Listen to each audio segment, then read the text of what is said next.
ಹಿಂದೆ ಕೂಡ ನಾವು ಮಾತನಾಡಿದ್ದೀವಿ.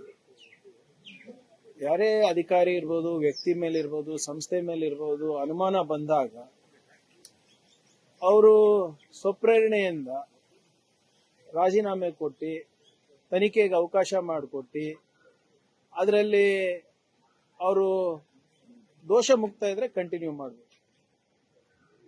ಆದರೆ ಇಲ್ಲಿ ಎಲ್ಲ ಮೆಂಬರ್ಸು ಕೂಡ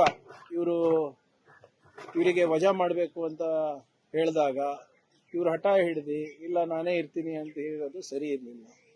ಈಗ ಗವರ್ನರ್ ಅವರೇ ವಜಾ ಮಾಡಬೇಕು ಅಂದ್ಬಿಟ್ಟು ಆದೇಶ ನೀಡಿದ್ದಾರೆ. ಸೊ ಇದರಲ್ಲಿ what ever it is as per procedure ಏನಿದೆ ಮಾಡಿದ್ದಾರೆ.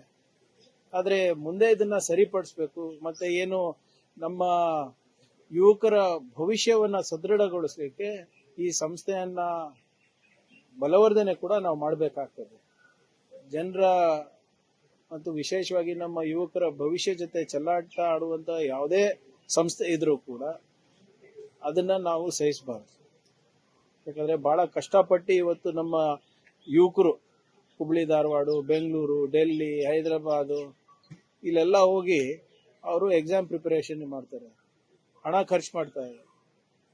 ಯಾಕಂದ್ರೆ ಅವರಿಗೆ ಒಂದು ಸರ್ಕಾರಿ ನೌಕರಿ ಇದ್ರೆ ಒಂದು ಆರ್ಥಿಕ ಹಾಗೂ ಸಾಮಾಜಿಕ ಭದ್ರತೆ ಸಿಗುತ್ತೆ ಅಂದ್ಬಿಟ್ಟು ಅವ್ರ ಕುಟುಂಬದವರಿಗೆ. ಸೊ ಇವತ್ತೇನಾಗಿದೆ, ನಿಜವಾಗ್ಲೂ ಬಹಳ ವಿಷಾದ. It's not a healthy sign.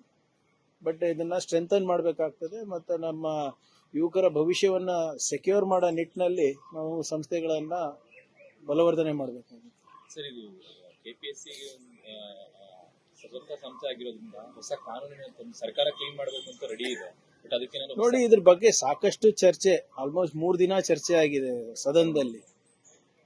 ವಿರೋಧ ಪಕ್ಷದವರು ಅದೇ ಬಯಸ್ತಾ ಇದ್ದಾರೆ, ಆಡಳಿತ ಪಕ್ಷದವರು ಅದೇ ಬಯಸ್ತಾ ಇದ್ದಾರೆ.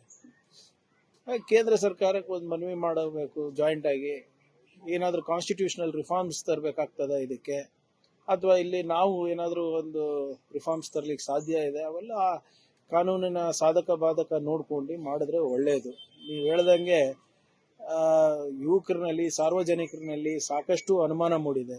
ಈ ಅನುಮಾನವನ್ನ ನಾವು ಸರಿಪಡಿಸಬೇಕು ಅಂದ್ರೆ ನಾವೆಲ್ಲರೂ ಒಗ್ಗಟ್ಟಾಗಿ ಒಮ್ಮನಸ್ಸಿನಿಂದ ನಮ್ಮ ಯುವಕರ ಭವಿಷ್ಯ ಪರವಾಗಿ ಕೆಲಸ ಮಾಡಬೇಕಾಗುತ್ತೆ. ನೀವು ನೋಡಿದ್ದೀರಾ, ಮೊನ್ನೆ CBSE ಎಕ್ಸಾಮ್ ಪೇಪರ್ ಲೀಕ್ ಆಗಿರೋದು, ನೀಟ್ ಪೇಪರ್ ಲೀಕ್ ಆಗಿರೋದು, ಇಲ್ಲಿ KPSC ನಲ್ಲಿ ನಡೀತಾ ಇರೋದು, ಅಥವಾ ಬೇರೆ ಬೇರೆ ಎಕ್ಸಾಮಿನೇಷನ್ ನಲ್ಲಿ ಹೇಗೆ ಮೊನ್ನೆ ರೈಲ್ವೆ ಎಕ್ಸಾಮಿನೇಷನ್ ಅಲ್ಲೂ ಕೂಡ ಆಗಿದೆ ಅಂತ ಹೇಳ್ತಾ ಇದ್ದಾರೆ.